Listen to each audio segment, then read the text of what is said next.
What is up, SmackNPie here. It is time, ladies and gentlemen, to delve deep into Clementine Book 1. So, spoilers alert, obviously. This is from Clementine Book 1 that is coming later this year. And it picks up immediately after the last comic that we've had where Clementine lives, basically. And they retcon a lot of things. So, Season 4 spoilers, in the end, you could be either with Louis or Violet. And Clementine, her leg, AJ cut it off. It's amputated. She still survives, but on her one leg, she uses stretches. One more thing before we move forward. Clementine, right? Clementine character is so mature for her age. Being with Lee, Kenny, Jane, New Frontier, oh god. She has become such a mature character, and she sees through things, she sees through bullcrap and whatnot. We have already, and I don't think a lot of people brought this up, but we have already seen an edgy Clementine. We understand it's teenage years, it can be edgy, it can be, depression and all that, hormones, not want to talk to anyone, people don't understand me, the world is too harsh on me, it's my number one enemy, boo-hoo, haha. We've been through it. All of us have been through it. In Season 4, that was not even the issue. Even though she was a teenager, we've seen her character mature even further. We got motherhood, multiple characteristic traits, and we've seen a change in her from before in Season 3, edgy Clementine. She was not open to groups, and then in Season 4, she became open to it. She became extrovert, in a way, in a sense. Oh, she's always been extrovert. What am I talking about? And once she got that group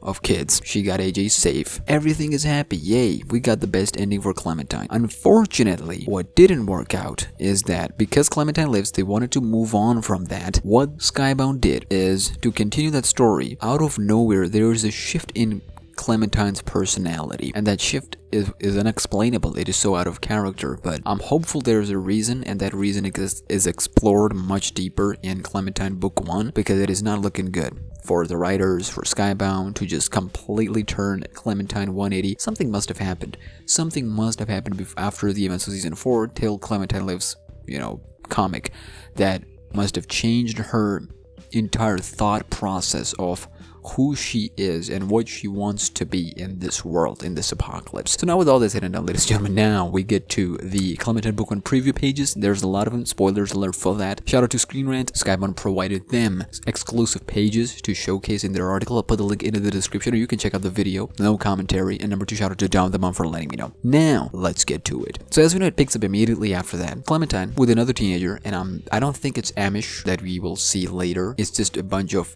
survivors and another teen kid, another small kid. But anyways, they go in there, they see someone sitting. Well, who's this? Clementine gets forward. Bam, this man, wearing glasses, bald, a little bit of beard, says this: "I'll just get your measurements, then I can get started. It may take into the night." "I can wait," she replies. "Not a bad design, dear, but this looks terribly uncomfortable." But we've all seen what happened in Season 4. They're throwing shots at their older projects, alright? She had transcended into the GOAT status, alright? Let's wrap this better, shall we? Watch how I do it. Who is this? Dr. Lingard? Is he replacing from New Frontier? Then he wraps it up. After removing it, you see the figure 8. She looks at it. Oh, nice, well done. "You need to be washing and redressing much more often, dear. Our supplies are a bit low, but I can give you some gore." She says, "Why would I need it to wash it? Infection, it's always a risk for you." Like, come on, bro. It is so out of character. What are we trying to explore in this story? What are we trying to explore post Season 4? I'm confused. I'm lost. If you know what's going on, let me know. What are they trying to explore? "I don't have any soap," she says. "Now that I have, and here." He brings something from the cupboard. "Chew on this. Some willow bark. It'll help with the pain. Just a bit." "How do you know all of this?" she says, as he sits there doing his thing. "I got lucky. I was just a dentist, but a prosthetist lived with us a while and taught me what she knew. She's no longer alive, and I'm her poor substitute." Let's see, if later it is revealed that she was someone we already knew. Maybe if that nurse, nah, they can't do that. "My son in the early days lost both legs. He died of a flu the next year. Though, if he had lived longer, I could have helped." "You're very quiet. Did the bark help at all? Growing up like you are, without so much as a painkiller is just how it is," someone says from outside. They both look outside. Alright, then this transition happens into the night, I think. Because Candle is full lit, right? By the end, it's completely, done and dusted. Then he says, "You awake, child?" So one would wonder, okay, a lot of hours has been passed. Try this on, let's see how it fits. Now this socket should keep a good seal for you, but I added this belt for extra support. That is good, that is good. Roll that over it all, and it would take quite a tug to get it off. Yeah, just like that. And she's wearing it. Nice. This looks really clean. This is really good. I've been saving this ankle design for a while. This ankle can bend, which would help her sneak around while crouching and whatnot. The old kind I made, I've been told, wasn't quite flexible enough. This one has some bend, like I told you. Then, ladies and gentlemen, what happens next? You know, I'm just gonna put the picture up on the screen. It'll take some getting used to, she says. And look at the design, alright? Listen, I can't draw. I can't write. Matter of fact, I'm a terrible drawer. I can't. But what we're looking here, it just feels so out of place. It just doesn't feel right, you know? I tweeted this on Twitter. Even Dom replied, "This ain't it." And I'm like, tell me about it. This ain't it. What are we talking about? What is happening? Why are we so emo all of a sudden? Like, I get it. You know, there's gonna be a big reveal by the end of Clementine Book 1, but it literally says Book 1, so one would wonder, there will be a Book 2, so they're not just gonna kill off Clementine by the end of this book. She's like, oh, you know, I found out I have this health issue, and I'll be dead very soon, and I didn't want to be around AJ or people I care about, and I'm just hoping that by the virtue of keep going forward without anyone, I'll die on my own, and I won't hurt, and I'll leave that pain behind for people I care about. That is the best explanation, and that's me. That is me making some sense of the whole situation. So what happens next? Let's coming back to the topic at hand. There's some padding in there between the prosthetic and your residual limb. I feel it, she says. My tools are such that a perfect fit is not possible, so you'll need to watch for bruises and blisters. You should be off your feet as much as possible right now. Adjusting can be a complicated, painful process, but it's also a beautiful process. I'll figure it out, she says. I want to get back on the road. Clementine, I have to tell you, this is a prosthetic.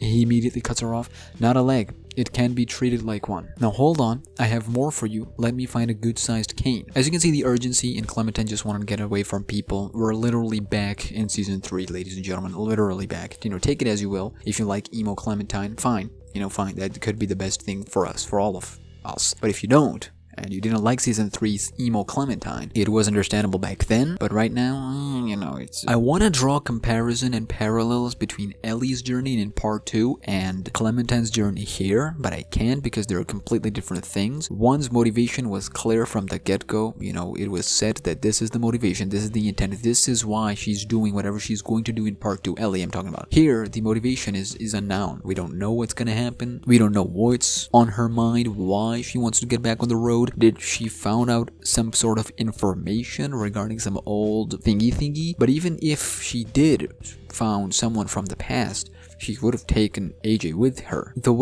And I would have been like, you know what, if that was the case, she wouldn't have left AJ like that. She would have explained the situation a little to him, and one would understand that, hey, okay, you know, she doesn't want AJ to know, otherwise he would want to come. But if we're gonna use the argument of, hey, at this age, she just wants to find something new, she wants to move on, that ain't it, chief, and that is the vibe that we're getting from all this. Anyways, this cane is pretty sturdy, it's the right size for you, and it folds, good for travel. Like that? Yes.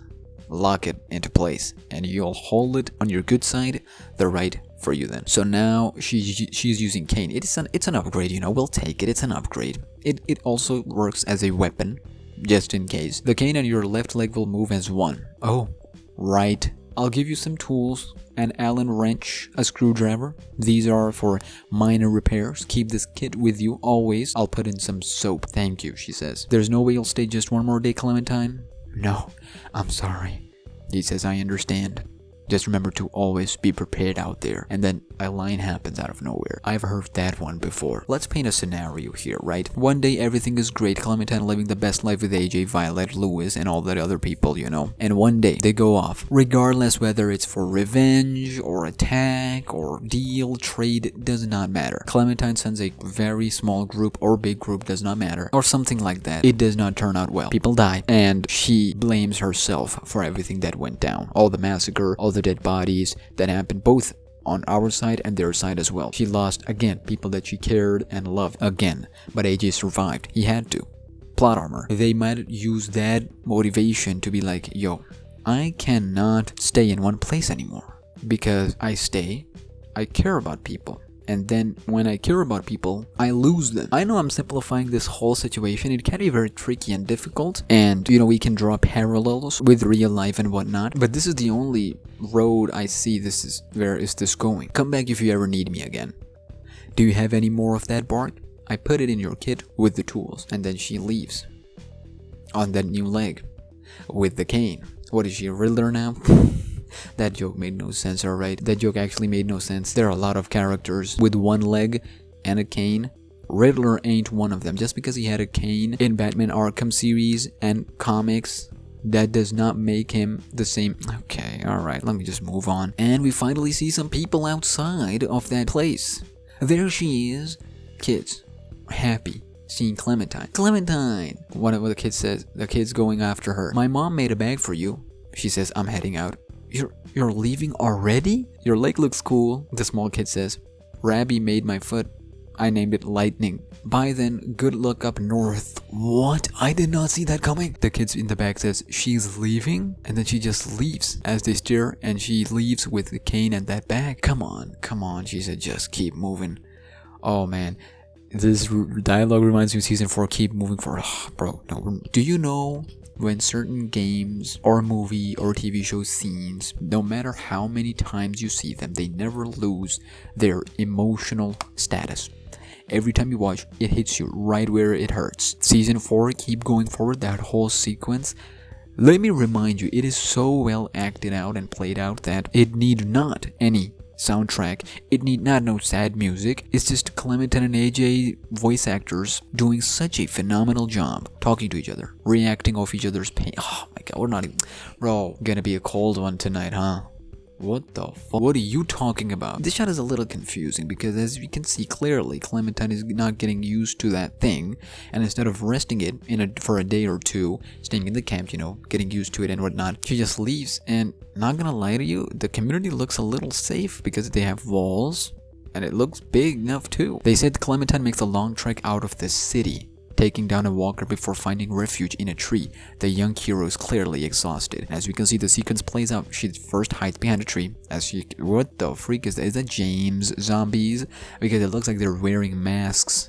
That same zombie masks. What the heck? Hey, listen, I told you in the next one, I told you that cane can be used as a weapon. And she says, sturdy. It is. It can be used as a weapon as long as you can stand on your feet with one leg. The other one is prosthetic. They gotta remind, the writers gotta remind you that she climbs the tree, she opens the bag, and I'm a little hopeful afterwards because she opens the bag, she gets emotional, alright? She opens the bag, she wears that beanie, and then she just rests there and says, I'll have to think of a name. This is the direct reference back to when that kid was saying that he named it Lightning and whatnot, but that's a direct reference to that as she, rests after being clearly exhausted. And now, I feel like after this, Clementine Book 1 will officially and properly will begin. And I hope it is a little colorful. Not that, the black and white is bad or anything, because it literally has the art as the cover colorful. So I kind of hope they have colorful stuff. It's a good lead up. Not really, but that's it. That's the Clementine Book 1 preview. It is over 200 pages, so I'm a little confident, and I have hope things will get a little better. If by the end there's a big secret reveals that we didn't know and Clementine knew between the events of season 4 and Clementine Lives, if something happened that is, makes sense, logical, and it is so major that it forced Clementine to change herself, her personality, and change her thought and mindset to clearly shut off from everyone. Usually things like this happens in the Walking Dead series after a major group fight, after like major invasion or a war where two groups fight one another for survival, tradings, to loot and whatnot, or if they just want to, kidnap people. So the only way I can see this making any sense is if that same thing happened with everything boarding school and she realized that on her own as a leader she might not shine as much. Hey, I'm just throwing out theories there and nothing is confirmed, and she's better off going to search other survivors, other groups, and just being on the road to survive for the rest of her life until her time comes. That's Listen, man, I'm trying to make some sense out of this whole situation. It's madness. I tell you, it is madness. So, ladies and gentlemen, what do you do after hearing all of that? It is very simple. You let me know your thoughts. Before we end, let's read the synopsis once more. It says it's a new beginning for Clementine, the star of best-selling video game from, Tales of Walking Dead. In book 1, as she's back on the road, looking to put her traumatic past behind her and forge a new path all her own. But when she comes across an Amish teenager named Amos, the unlikely pair journeys north to an abandoned ski resort in Vermont, where they meet up with a small group of teenagers attempting to build a new walker-free settlement. As friendship, rivalry, and romance begin to blossom amongst the group, a harsh winter soon reveals that the biggest threat to survival might be each other. So one of the complaints that viewers have with the Walking Dead franchise is that they keep hitting the reset button. Even with the Telltale game, they hit the reset button with season 3 after establishing the characters. And a death or two here and there makes sense, But when you build up characters and story and drama and whatnot, and you just end it and just restart so that you don't have to deal with the previously established beloved characters, people are gonna move away. People are gonna be like, okay, what am I gonna get out of this? Because every new season there's some, and it's the same thing again. It is the same thing again. Last time in season 3, after season 3, Javier finally builds a community. Clementine is like, no, I gotta go find AJ. That was valid, which is why the final portion of the season 3, it's actually good. So she goes finds AJ. They finally be back on the road trying to find a community and it makes sense because she's doing it for AJ the way Lee did it for her. And now that she found this community, this group, something traumatic happens, tragedy occurs, and AJ is still alive. Let me tell you that. AJ is still alive. But she's like, nope, I'm leaving you. Alright, you're safe here. I'm not. And then she just peace out. And now she's back on the road. Once again, meeting new characters. It literally says a small group of teenagers. We got friendship, rivalry, and romance. And then you got harsh winter, that the biggest threat to their survival might be each other. So that is the only new thing. Each other, as things get harsh, survival is a little tough, so they turn on each other a little bit. For that, you need to establish a lot of characters so that turning on each other and killing off characters actually makes sense, because if you kill... Ladies and gentlemen, we're just rambling at this point. No hate to the writers, Skybound. It's all fictional, alright? We're just here trying to have conversation about a fictional piece that means more than fiction to a lot of people, to a lot of us. And we're just passionate, that's why we're talking about it. Am I a little disappointed? Sure. With Clementine Lives? Yes. Here, I have come to terms with the whole situation of what happened in Clementine Lives. Now, the issue here is, how are they going to reveal what happened that caused Clementine to take a U-turn on everything that she stood for and she believed in season 4 by the end of season 4? What happened? What went wrong? Because that was never meant to last. We all knew that. It's just how you're going to move on from that. I would have loved to see those characters move on together. Clementine, AJ, and 2-3 more people that, were immune and prone to the players' choices, regardless of who they chose. The survivors at the end, they would still stay alive. I would have loved to see at least 1 or 2 with Clementine. Then that would have been like, okay, now we're continuing the story. You know what? We're just gonna have to wait and see what happens later this year. Let me know your thoughts and theories down in the comments below.